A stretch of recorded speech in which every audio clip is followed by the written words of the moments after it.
Welcome to LATAM MedTech Insights. Last week, a significant development emerged from Brazil that every medical device manufacturer needs to be aware of.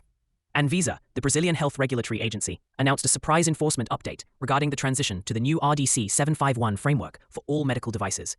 While the regulation itself has been known, this new announcement puts a firm deadline on compliance, catching many international companies off guard and accelerating the need for dossier remediation. This is not a simple administrative update. The transition from previous regulations to RDC 751 requires a complete restructuring of the technical dossier to align with the IMDRF table of contents structure, a far more rigorous standard. This involves the deep re-evaluation of essential components like clinical data, risk management files under the latest ISO 14971 standards, and post-market surveillance plans tailored specifically for the Brazilian market. Many manufacturers are now facing the urgent reality that their existing international documentation may not be sufficient. For example, a European manufacturer of orthopedic implants recently faced a major roadblock. They assumed their comprehensive CE marking dossier would ensure a smooth transition. However, ANVISA's review under the stricter RDC 751 lens flagged their post-market surveillance plan as inadequate for local requirements.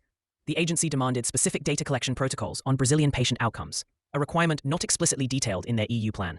This has effectively halted their ability to sell in Brazil and forced them into a costly and time-consuming process of revising their global quality management system documents. This case highlights the hidden costs and strategic missteps that can occur. The primary risk is not just a delayed approval, but the potential cancellation of existing registrations for failing to meet the new deadline. This puts market continuity in jeopardy. Companies often underestimate the sheer volume of work and local regulatory nuance required for this transition. It places an immense strain on regulatory affairs teams and proves that simply translating documents is a failing strategy. ANVISA's move is a clear signal that Brazil is elevating its regulatory standards to be among the most stringent in the world, and proactive, expert-guided compliance is the only way forward. Navigating these sudden regulatory shifts is a significant challenge, but you do not have to do it alone.